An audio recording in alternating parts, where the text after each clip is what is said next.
والصلاة والسلام على سيد الأنبياء والمرسلين أما بعد فأعوذ بالله من الشيطان الرجيم بسم الله الرحمن الرحيم وَلَقَدْ عَلِمْتُمُ الَّذِينَ اعْتَدَوْا مِنْكُمْ فِي السَّبْتِ فَقُلْنَا لَهُمْ كُونُوا قِرَدَةً خَاسِئِينَ، اور تم اپنی قوم کے ان لوگوں کو خوب جانتے ہو جنہوں نے سبت کے قانون کی نافرمانی کی تھی، تو ہم نے انہیں حکم دیا کہ تم پھٹکارے ہوئے بندر بن جاؤ۔ فَجَعَلْنَاهَا نَكَالًا لِمَا بَيْنَ يَدَيْهَا وَمَا خَلْفَهَا وَمَوْعِظَةً لِلْمُتَّقِينَ، پس ہم نے اس سزا کو اس زمانے کے لوگوں اور بعد میں آنے والی نسلوں کے لیے عبرت بنا دیا اور پرہیزگاروں کے لیے نصیحت بنا دیا۔ یہاں ان آیات میں بنی اسرائیل کو ان کے ماضی کا ایک واقعہ یاد دلایا جا رہا ہے کہ تمہارے جو آباء و اجداد تھے انہوں نے ایک نافرمانی کی تھی، اس نافرمانی کی انہیں سزا کیا ملی ہے۔ یہ لوگ ساحل سمندر پر رہتے تھے، ان کا کاروبار جو تھا یہ مچھلی کا کاروبار تھا، مچھلی پکڑتے تھے اور مچھلی کے کاروبار سے ہی ان کا گزر اوقات تھا۔ ہفتے کے دن انہیں کہا گیا کہ اس ایک دن تم عبادت کے لیے اس دن کو وقف کرو اور باقی 6 دن جو ہے وہ خوب کماؤ، ایک دن کے لیے عبادت۔ ہمارے ہاں اس امت میں کون سا دن افضل ہے؟ جمعۃ المبارک۔ یہودیوں کے ہاں ہفتے کا دن، اسی طرح عیسائیوں کے ہاں سنڈے ہے نا، سنڈے۔ ہندوؤں کے ہاں منگل کا دن۔ تو بہرحال اسی طرح ایک دن ان کے لیے عبادت کا رکھا کہ اس میں تم نے مچھلیاں نہیں پکڑنی، فقط اس دن کو تم نے عبادت کو ٹائم دینا ہے۔ اچھا، اس دن ہوا کیا پھر؟ وہی ایک دن جو ہفتے کا دن تھا، اسی دن مچھلیاں زیادہ آنے لگی۔ اب امتحان تو اللہ کی طرف سے آزمائش بھی ہے۔ اسی دن مچھلیاں سمندر میں نکل کر، تو انہوں نے کہا کہ باقی دن تو بڑا انتظار کرنا پڑتا ہے اور ہفتے والے دن دیکھو جناب سامنے آ جاتی ہیں۔ تو یہ مال کی حرص ایسی چیز ہے کہ آدمی کو جب یہ آ جائے نا دل میں تو پھر نہ حلال دیکھتی ہے نہ حرام دیکھتی ہے، نہ ڈرگز دیکھتی ہے نہ شراب دیکھتی ہے۔ پھر آدمی صرف مال کمانے کے چکر میں ہوتا ہے، وہ رائٹ رانگ نہیں دیکھتا، حلال حرام نہیں دیکھتا۔ تو ان لوگوں نے بھی یہی کیا۔ انہوں نے کیا کیا؟ انہوں نے کہا اب ایسا کرتے ہیں کہ ڈائریکٹ تو نہیں پکڑتے لیکن نالے بنا دیتے ہیں، جہاں سے یہ مچھلیاں آئیں گی اس نالے میں گریں گی، گڑھا کھود دیتے ہیں اسی طرف، وہ مچھلیاں اس میں آ کے گریں گی۔ تو ہم ہفتے والے دن نہیں پکڑیں گے، ہم اتوار والے دن اگلے دن جا کے اس کو پکڑ لیں گے۔ تو ہم پکڑ تو نہیں رہے نا ہفتے والے دن، ہم تو اتوار والے دن پکڑ رہے ہیں۔ ایسے ہی ہے۔ تو انہوں نے یہ کام کیا۔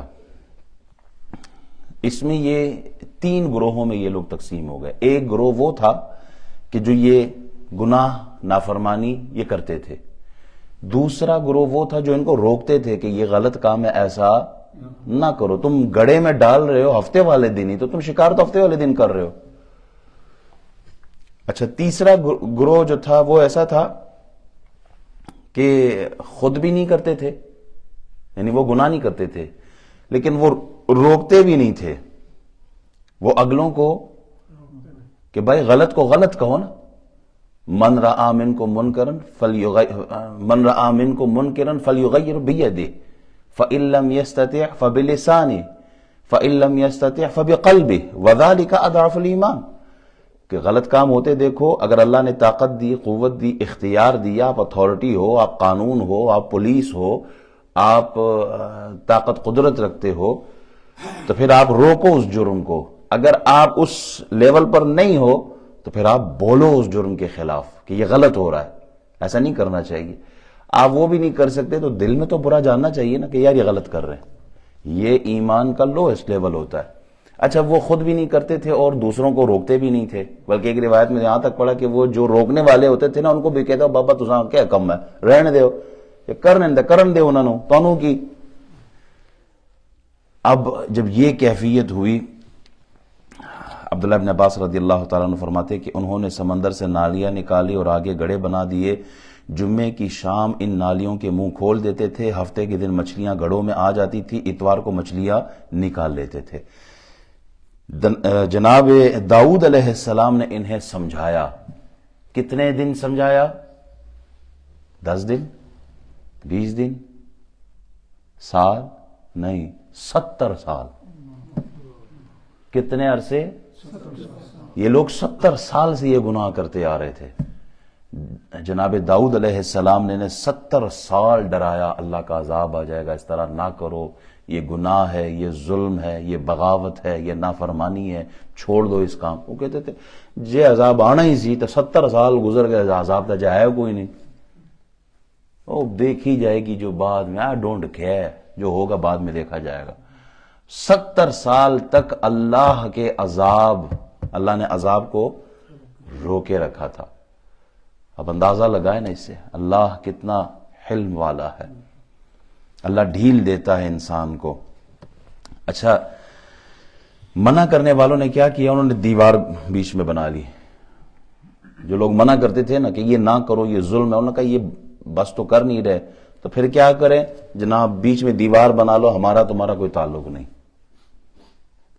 رشتہ داری بھی ہوگی نا، قوم ایک علاقہ ہے، رشتہ داری کا اللہ کے حکم کی نافرمانی ہے، بغاوت ہے، ہم کوئی تعلق نہیں، دیوار بنا دی انہوں نے۔ اچھا ہوا کیا کہ اللہ تعالیٰ نے ان پر عذاب بھیجا، کن پر؟ جو عرصہ دراز سے حرام کھاتے آ رہے تھے، حرام کھاتے کھاتے جن کو یہ تک بھول گیا تھا کہ یہ گناہ ہے، ان لوگوں پر عذاب آیا، اور اللہ نے یک دم ان کو پکڑا کہ رات کو سوتے وہ گئے، صبح اٹھے تو وہ بندر تھے، عورتیں بندر، مرد بندر، بچے بندر، سب بندر بن گئے۔ اور جو دیوار بنانے والے تھے، جو اچھے لوگ تھے، انہوں نے کہا کہ کوئی باہر نہیں نکل رہا، کوئی خیر خبر نہیں، کیا ہو گیا ان کو؟ وہ پھر گئے ان کے پاس، ان کے دروازے توڑے انہوں نے کہ نکل، پوری قوم بند ہو گئی، دروازے توڑے۔ جب وہ لوگ باہر نکلے تو بندر جو بنے تھے نا، ان کی آنکھوں سے آنسو نکل رہے تھے، وہ بول نہیں سکتے تھے، وہ چمٹ چمٹ کر رونے لگے، اور ہر ایک کو تو پہچانتے تھے وہ۔ 3 دن تک وہ بندر رہے، اس کے بعد اللہ نے سب کو مار دیا۔ کن کو؟ جنہوں نے گناہ کیا اور جو گناہ سے نہیں روکنے والے تھے، دونوں کو اللہ نے عذاب دیا۔ تفسیر میں جو پڑھا وہ یہی ہے کہ دونوں کو۔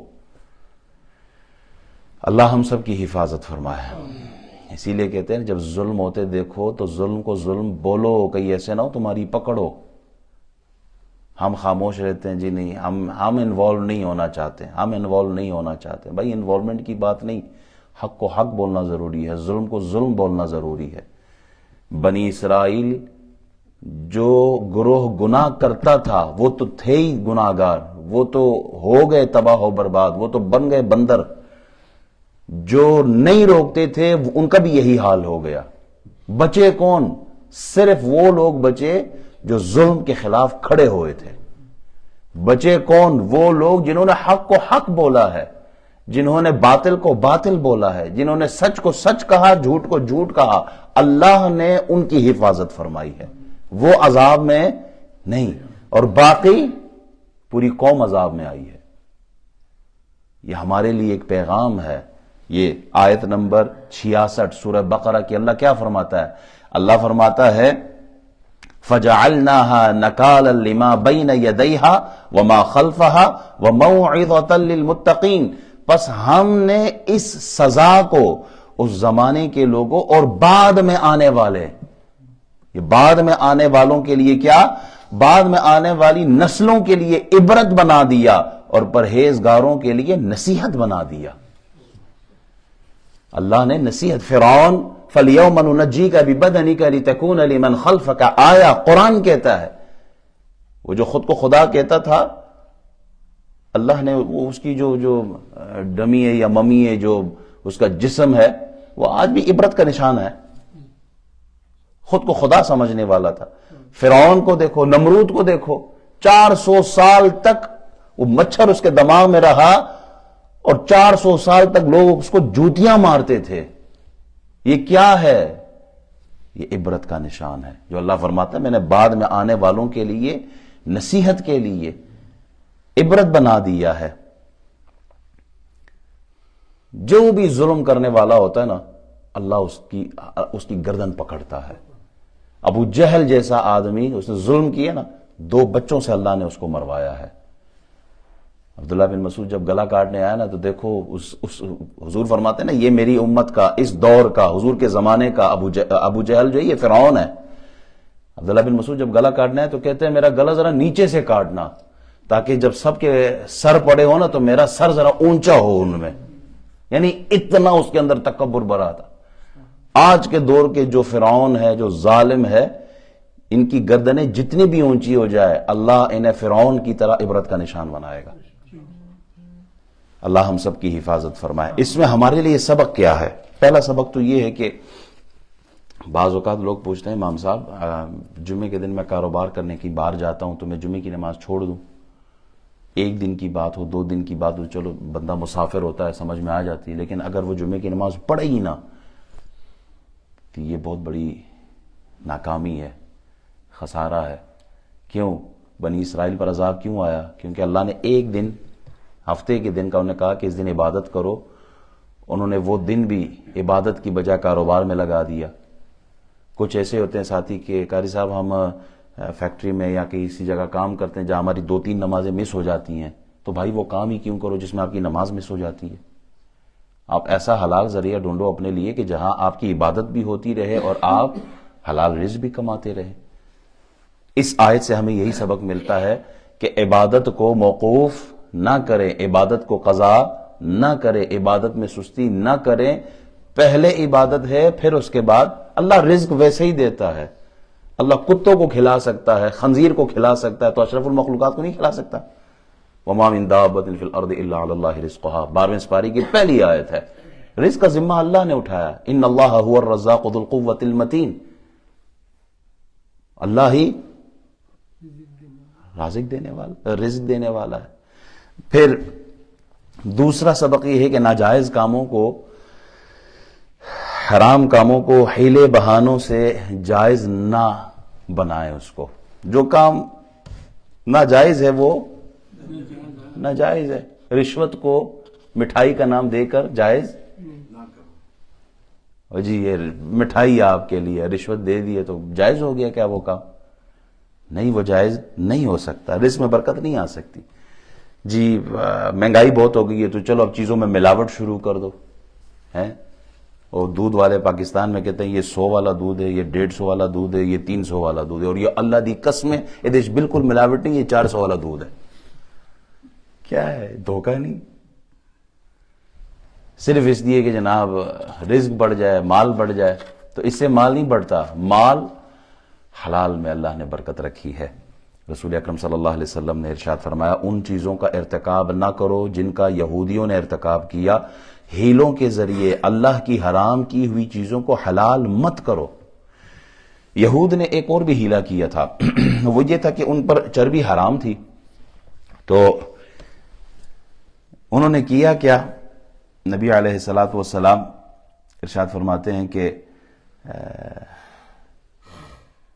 اس کو انہوں نے اچھی صورت میں بنا کر بیچ دیا چربی کو.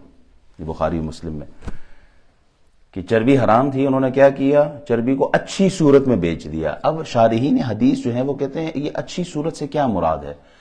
کہتے ہیں کہ چربی کو انہوں نے پگھلایا اور اس میں کچھ چیزیں ملا دی اور اس کے بعد اس کو بیچ دی اور اس رقم کو استعمال میں لے آئے.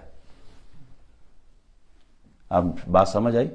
چربی حرام تھی, اس کو پگھلایا, باقی چیزوں کی ملاوٹ کی ہونتے ہوئے رہی نہیں, ہون بیچو جی, تو وہ بھی جائز نہیں ہے. رسول اکرم صلی اللہ علیہ وسلم نے ارشاد فرمایا کہ لوگ شراب کو حلال کر لیں گے. عرض کیا گیا یہ کیسے ہوگا؟ ہاؤ از اٹ پاسبل لوگ شراب کو حلال کہیں گے؟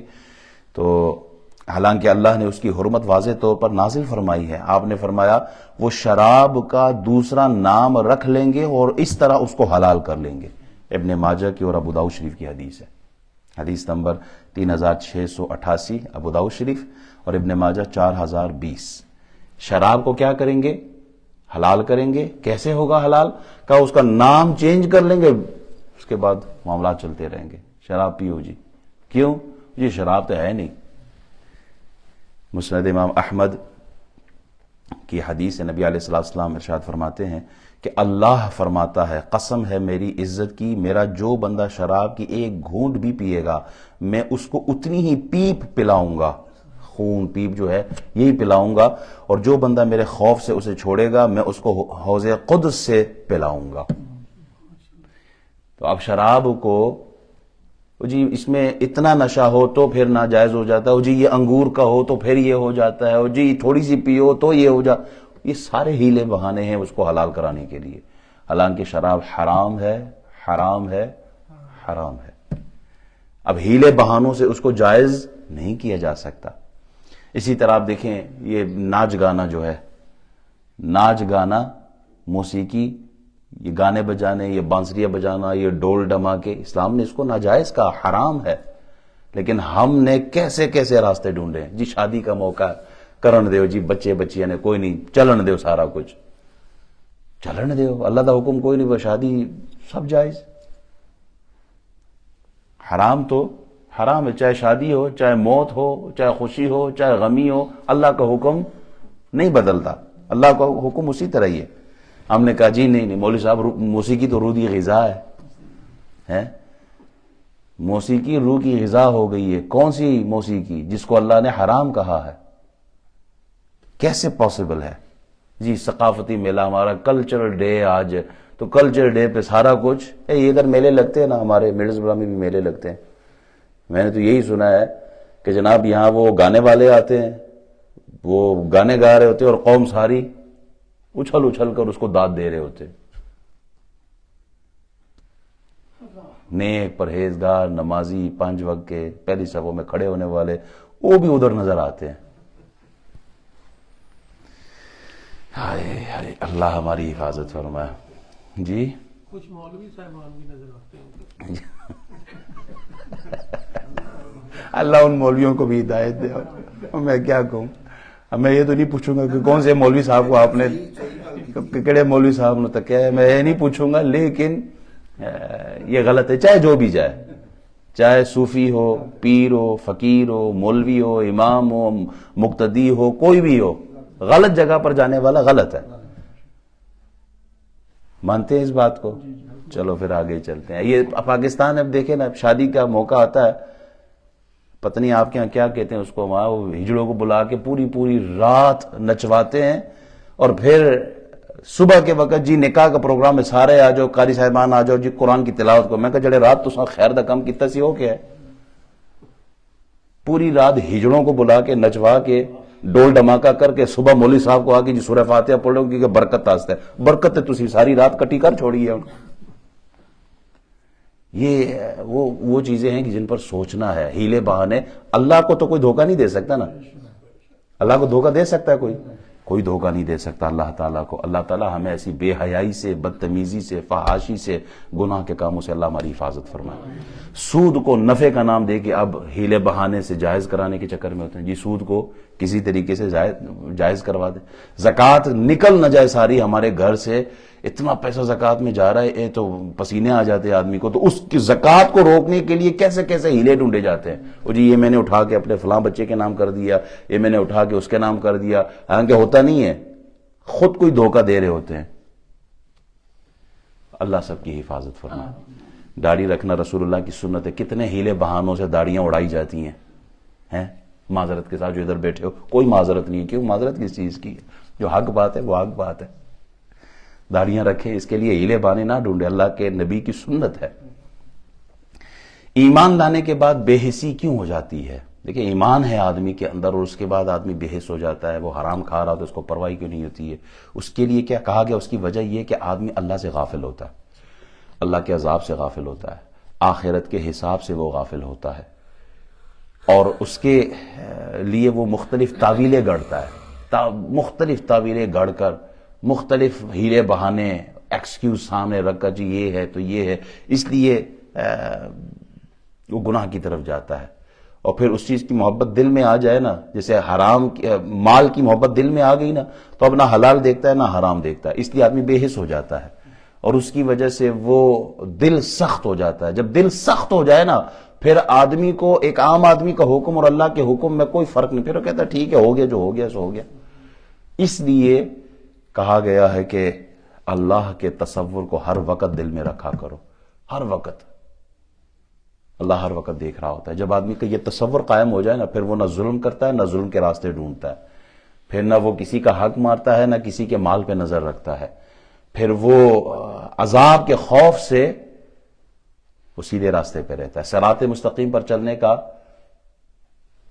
واحد جو راستہ صراط مستقیم پر چلنے کا، وہ یہ ہے کہ آدمی اپنے اوپر ہر وقت، جیسے CCTV لگا ہوتا ہے نا، وہ ادھر ادھر، پھر جہاں موٹر وے پہ گاڑی بگاتے ہیں تو کہتے ہیں آگے کیمرہ آ گیا تو ایک دم سپیڈ ڈراپ کر لیتا ہے۔ ایسا ہی ہے، کیوں؟ پتہ ہے کہ اگر کیمرے میں آ گیا پوائنٹ لگ سکتے ہیں، جرمانہ پڑ سکتا ہے۔ تو ایک CCTV ایسا ہے کہ جو کبھی بھی بند نہیں ہوتا، جو 24 گھنٹے آدمی پہ لگا رہتا ہے۔ اللہ تعالی ہماری حفاظت فرمائے۔ بسم اللہ الرحمن الرحیم، اللہم صلی علی سیدنا